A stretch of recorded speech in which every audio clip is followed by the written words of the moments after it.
പ്രമേഹം 300, 400 ആ ഒരു റേഞ്ചിലിരിക്കുന്ന ആൾക്കാർക്ക് വരെ നമുക്ക് എങ്ങനെ മരുന്നില്ലാണ്ട് കുറച്ച് കൊണ്ടുവരാം, നോർമൽ റേറ്റിൽ കൊണ്ടുവരാം. ഭാവിയിൽ പ്രമേഹം വരാതിരിക്കാൻ വേണ്ടി നമ്മൾ ചെയ്യേണ്ട കാര്യങ്ങൾ എന്തൊക്കെയാണ് എന്ന് ഞാൻ ഈ വീഡിയോയിലൂടെ പറയാൻ പോകുന്നത്. ഹായ്, ഞാൻ ഡോക്ടർ രേഷ്മ, പ്രാണ നേച്ചർ ക്യൂർ മെഡിക്കൽ ഓഫീസർ. പ്രമേഹം എന്ന് പറഞ്ഞാൽ ഒരു ലൈഫ് സ്റ്റൈൽ ഡിസോർഡറാണ്. അതൊരു മാരാരോഗമൊന്നുമല്ല. ഇത് നമുക്ക് കുറച്ചുകൊണ്ട് വരികയും വേണമെങ്കിൽ പൂർണ്ണമായി ഇല്ലാണ്ടാക്കുകയും ചെയ്യാൻ പറ്റും.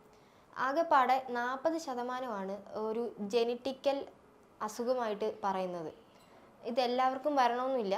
നമ്മുടെ ഗ്രാൻഡ് പാരൻസിനൊക്കെ ഒരു പ്രമേഹം ഉണ്ടെങ്കിൽ നമുക്ക് വരണമെന്നൊന്നുമില്ല. നമ്മൾ കുറച്ച് ഡയറ്റും കുറച്ച് എക്സസൈസും ശ്രദ്ധിച്ചാൽ മാത്രം മതി.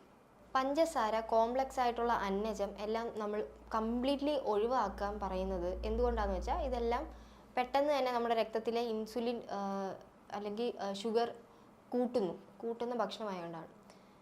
അതിന് പകരമായിട്ട് നമുക്കൊരു ഡയറ്റ് തന്നെ ഫോളോ ചെയ്യാവുന്നതാണ്. ഈ അന്നജത്തിന് പകരമായിട്ട് നമുക്ക് മില്ലറ്റ്സ് യൂസ് ചെയ്യാം. റാഗി, കോൺ, ചാമ, ഗ്ലൈസീമിക് ഇൻഡെക്സ് കുറവുള്ള ഫ്രൂട്ട്സ്, അതായത് berry items, strawberry, raspberry, blackberry അങ്ങനെയൊക്കെ ഉള്ളത്. പിന്നെ ഗ്രീൻ ആപ്പിൾ.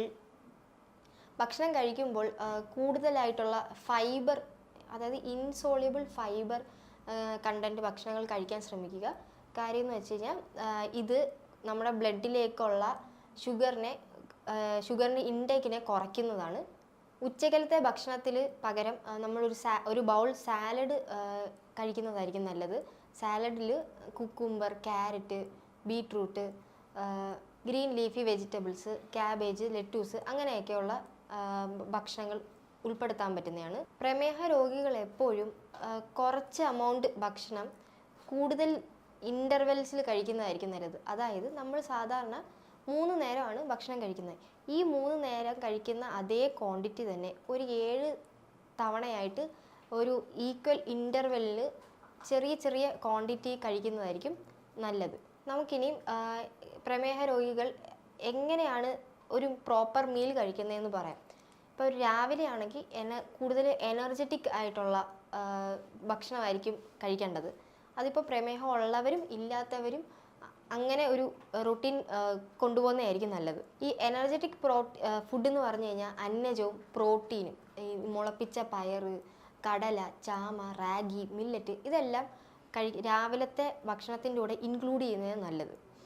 അതുപോലെ തന്നെ ഉച്ചയ്ക്കെന്ന് പറയുമ്പോൾ ഒരു സർക്കിൾ പ്ലേറ്റ് ആണെങ്കിൽ എടുക്കുന്നെങ്കിൽ അതിൻ്റെ പകുതി പോർഷൻ ഗ്രീൻ ലീഫി വെജിറ്റബിൾസിനും ഒരു ചെറിയ ബൗൾ മാത്രമായിരിക്കണം കാർബോഹൈഡ്രേറ്റ്, അതായത് നമ്മുടെ ചോറ്. അതും തവിട് കളയാത്ത അരിയായിരിക്കും ഏറ്റവും ബെസ്റ്റ്. ബാക്കി പ്രോട്ടീൻസിനും ഫൈബേഴ്സിനും ഒരു ബൗൾ പ്രോട്ടീനും ഒരു ബൗൾ ഫൈബറും എപ്പോഴും ആ ഒരു മീലിൻ്റെ കൂടെ ഉണ്ടാവേണ്ടതാണ്. പിന്നെ ആൾക്കാർക്ക് ഉള്ള ഒരു സംശയം എന്താണെന്ന് വെച്ചാൽ, ചായ കുടിക്കുന്നതിന് എന്തെങ്കിലും തെറ്റുണ്ടോ ഡോക്ടറേന്ന്? ചായ കുടിക്കുന്നതിന് തെറ്റില്ല. പക്ഷേ എന്നാലും ചായ കുടിക്കുമ്പോൾ അത് മാത്രമായിരിക്കില്ല കഴിക്കുന്നത്. കൂടെയുള്ള ഒരു ബിസ്ക്കറ്റോ ഒരു കേക്കോ അല്ലെങ്കിൽ കടയിലെ എണ്ണ പലഹാരങ്ങളോ ഒക്കെ ആയിരിക്കും. ഈ എണ്ണ പലഹാരങ്ങൾക്ക് എന്താ പ്രശ്നം എന്ന് വെച്ച് കഴിഞ്ഞാൽ അത് ഭയങ്കര കാർബോഹൈഡ്രേറ്റാണ്. ഈ കാർബോഹൈഡ്രേറ്റ് നമ്മൾ ആമാശയത്തിൽ ഡൈജഷൻ പ്രോസസ്സിൽ ഇതിൻ്റെ ഫോം ഗ്ലൂക്കോസ് ആയിട്ട് മാറുകയും പിന്നെയും രക്തത്തിലെ ഷുഗറിൻ്റെ അമൗണ്ട് കൂടുകയാണ് ചെയ്യുന്നത്. അപ്പോൾ നമുക്ക് ചായക്ക് പകരമായിട്ട് ചായയിൽ അതുപോലെ തന്നെ ഈ തേയില നമ്മുടെ ബ്ലഡിനെ കോൺസെൻട്രേറ്റഡ് ആക്കുന്നു. അതും പിന്നെയും നമ്മുടെ ബ്ലഡിലെ ഷുഗർ ഇൻക്രീസ് ചെയ്യാനാണ് സഹായിക്കുന്നത്. അപ്പോൾ ഇതിന് പകരം നമുക്ക് കഴിക്കാൻ പറ്റുന്നതാണ് ഈ ഹെർബൽ ടീ പ്രിപ്പറേഷൻസ്. ചിലപ്പോൾ ഒരു ചുക്ക് കാപ്പി കഴിക്കുന്നതിന് കുഴപ്പമില്ല, അല്ലെങ്കിൽ ഹിബിസ്കസ് ടീ, അല്ലെങ്കിൽ ശംഖുപുഷ്പത്തിൻ്റെ ചായ, അതെല്ലാം കഴിക്കുന്നതായിരിക്കും നല്ലത്. ഈ ചായ നിർബന്ധം ഇല്ലാത്തവർക്ക് ജ്യൂസായിട്ട് കഴിക്കാം. അതായത് നമ്മുടെ വെജിറ്റബിൾ ജ്യൂസ് ആയിരിക്കും നല്ലത്. ക്യാരറ്റ്, കുക്കുംബർ ഇതെല്ലാം കുഴപ്പമില്ലാത്തതാണ്. പിന്നെ കൂടുതലും ആൾക്കാർക്ക് ഒരു കുറ്റം പറയുന്ന സ്വഭാവമുണ്ട്. അതായത് മരുന്നുകൾ കഴിച്ചുകൊണ്ടാണ് ഞങ്ങളുടെ അവയവങ്ങൾക്ക് പ്രശ്നം ഉണ്ടാകുന്നത്. അതൊരു ശരിയായ കാര്യമല്ല. ഞാനിപ്പോൾ എൻ്റെ ഗ്രാൻഡ് പേരൻസ് ആണെങ്കിൽ തന്നെ അവർ മരുന്ന് കഴിക്കുകയും അതിൻ്റെ കൂടെ ഒരു ബൗൾ പായസവും കഴിക്കും. അപ്പം പറയുന്നത് എന്താണെന്ന് വെച്ചാൽ ഈ പായസം കുടിക്കുമ്പോഴത്തേക്ക് ഞാൻ മരുന്ന് കഴിക്കുന്നുണ്ടല്ലോ, അപ്പോൾ ആ ഒരു ബാലൻസ് ഉണ്ടാകും എന്ന് പറഞ്ഞിട്ടാണ് ഈ ശീലം തെറ്റാണ്. അപ്പം തന്നെ ഒരു ഷുഗർ ഹൈക്ക് കണ്ടില്ലെങ്കിൽ പോലും ചില കേസസിൽ കാണാറില്ല, അങ്ങനെ കണ്ടില്ലെങ്കിൽ പോലും ക്രമേണ അത് ഓരോ ഓർഗൻസിനെ ബാധിച്ചു തുടങ്ങും. ന്യൂറോപ്പതി എന്ന് പറഞ്ഞു കഴിഞ്ഞാൽ ഈ പ്രമേഹം നമ്മുടെ നെർവസ് സിസ്റ്റത്തിനെ അഫക്റ്റ് ചെയ്യുമ്പോഴാണ് ഈ ഡയബറ്റിക് ന്യൂറോപ്പതി എന്നൊരു കണ്ടീഷനിലെത്തുന്നത്.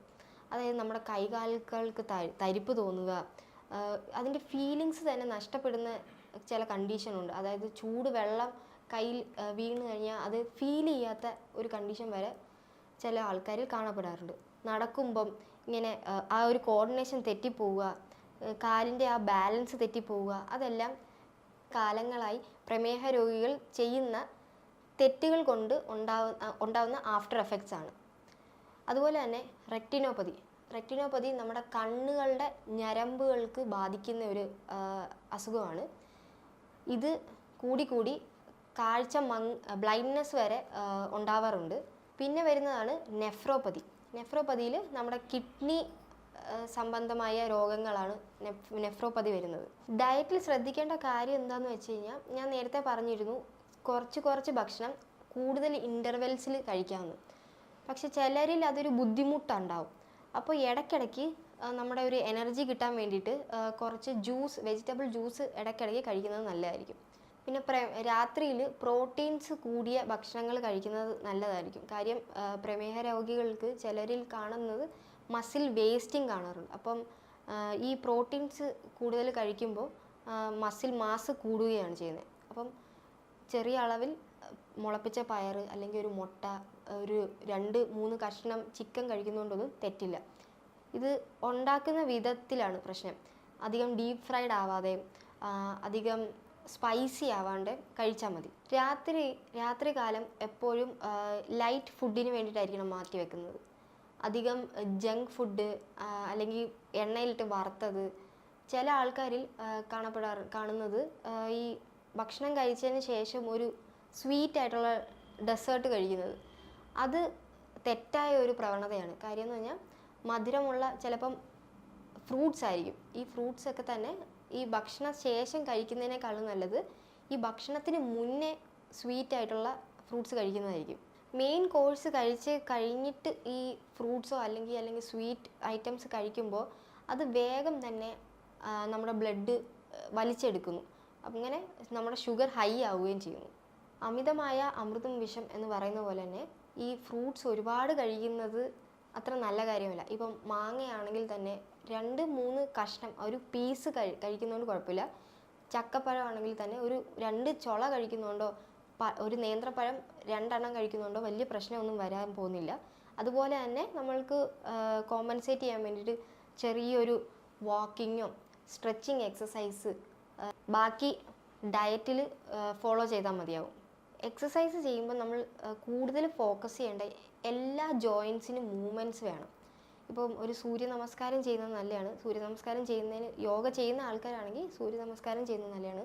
അതിന് മുന്നേ തന്നെ ലൂസനിങ് എക്സസൈസ് ചെയ്യാനായിട്ട്, അല്ലെങ്കിൽ യോഗ ചെയ്യാൻ അറിയില്ല എങ്കിൽ ഒരു ലോങ് വാക്ക്, അതായത് പെട്ടെന്ന് കൈകാൽ അനക്കി വേഗം നടക്കുന്നതൊക്കെയാണ് നല്ലത്. സ്ട്രെച്ചിങ് എക്സസൈസും കൂടുതൽ ചെയ്യുന്നതായിരിക്കും നല്ലത്. ഈ സ്ട്രെച്ചിങ് എക്സസൈസ് ഞാൻ പറഞ്ഞ ഈ സൂര്യ നമസ്കാരമാണെങ്കിലും ലൂസനിങ് എക്സസൈസ് ആണെങ്കിലും ഈ എല്ലാ ജോയിൻസിനും മൂവ്മെൻറ്റ് നൽകുന്ന എക്സസൈസ് ആണെങ്കിലും യൂട്യൂബിലൊന്ന് അടിച്ചു കൊടുത്തു കഴിഞ്ഞാൽ നിങ്ങൾക്ക് കിട്ടുന്നതാണ്. ഇതെല്ലാം ശരിയായ രീതിയിൽ ചെയ്യാൻ ശ്രമിക്കുക. ഈ പറഞ്ഞതിൽ എന്തെങ്കിലും സംശയം ഉണ്ടെങ്കിൽ താഴെ കൊടുത്തേക്കുന്ന നമ്പറിൽ കോൺടാക്റ്റ് ചെയ്യാവുന്നതാണ്. മറ്റൊരു വീഡിയോ ആയിട്ട് വീണ്ടും കാണാം. Thank you.